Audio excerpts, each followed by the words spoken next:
Ever notice your garage door sagging a little bit from the top? Or perhaps it's making this really loud screeching noise that wasn't there before?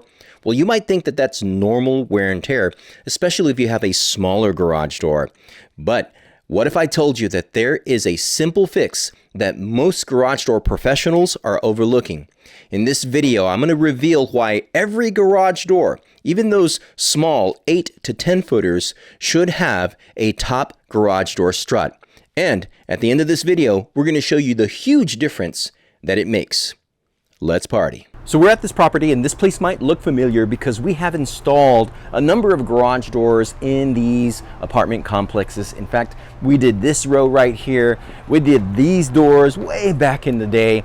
And now what we're dealing with is a situation, for example, with this particular door that's got this top section just completely destroyed, completely just ripped apart from the top. And what we're going to be doing is we're going to be installing this new top section right here, and we're going to make sure that we're replacing that damaged section with the new section. Now, why does something like this happen? Well, there is a common belief that these smaller doors, like 8-foot wide doors or 10-foot wide, like in this case, do not need a top strut. But it is my professional opinion that they always do. In fact, when we installed these garage doors, I believe on this row and a few streets down below, or a few complexes down below, we started putting struts on these smaller doors because we noticed that they were going through this sort of damage. And so now with this new section, we're going to be installing that strut right there. I pre-cut the strut because I can't get 10-foot struts in my area for some reason. So I just have a 16-footer. I cut it down to about 9/11. Some guys will say you don't need it. You don't need a top strut on an 8-foot door, on a 10-foot door. Definitely you don't need it on a smaller 7-foot wide door.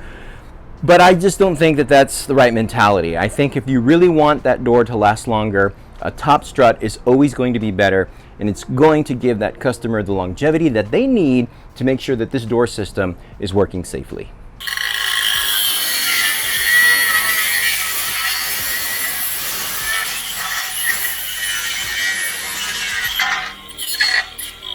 So we're going to get this door closed.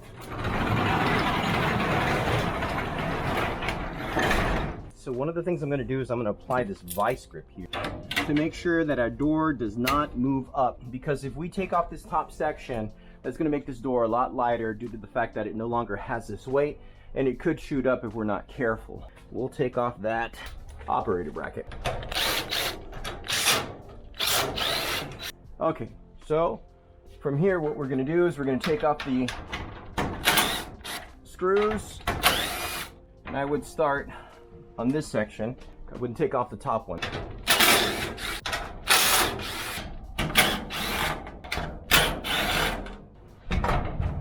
Okay, so depending on how you want to work and what area you have that's free, you're going to take off the top fixture to get the door down. I don't have a lot of room in that corner, so I'm going to take off this one here. Now you can take it off from the top, but I'm just going to take off the screws as well, because I'm going to be using this top fixture again.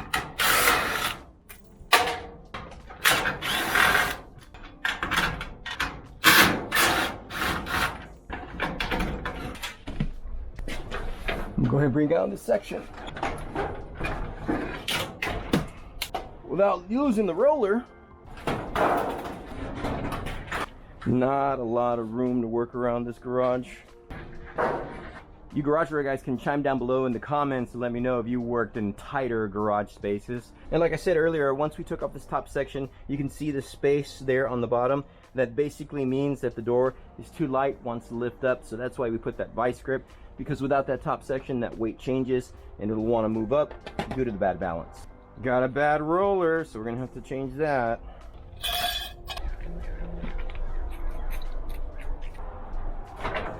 Okay.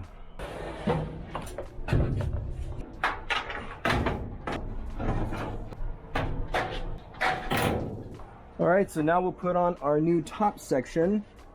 Come on, don't break it. Oh, there's literally no room to work in here.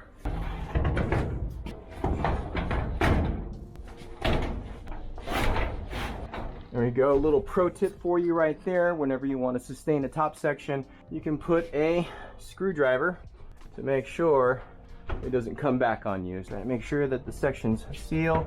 And what I would do next is I would go ahead and put on screws to the hinges.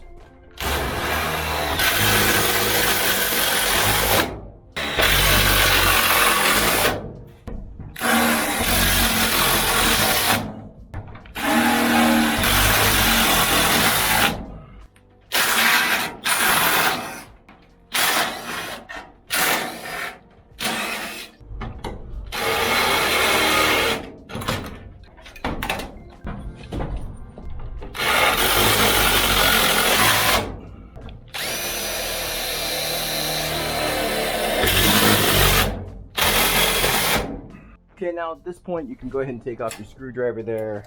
You'll notice that the door's not coming up anymore.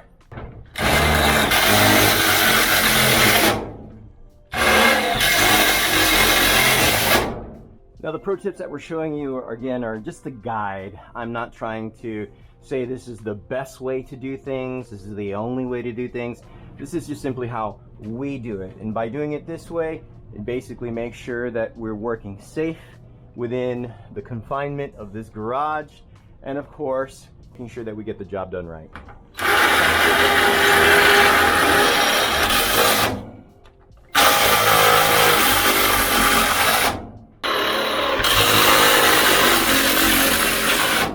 Alright, so we have the new top section now up, and we've secured it with our hinges.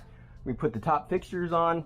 I know I have a bad roller, I'll be replacing that in a sec, but basically I wanted to get this started so I can take all this trash out.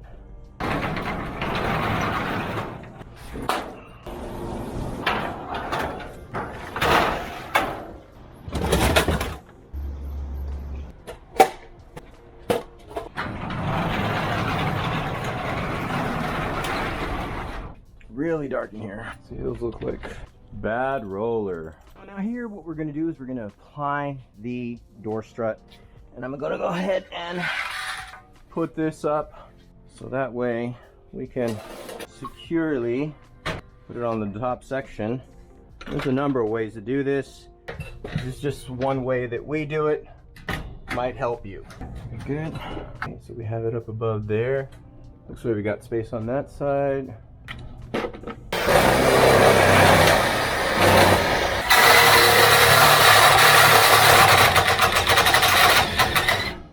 Battery. Charge your batteries.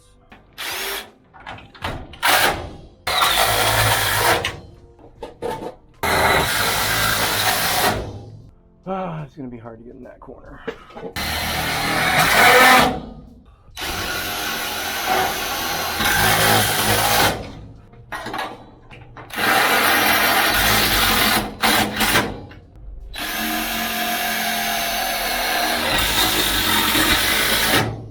Okay, so there we have it.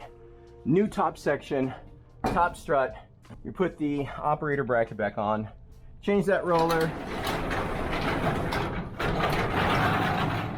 And now this garage door should be working a lot better.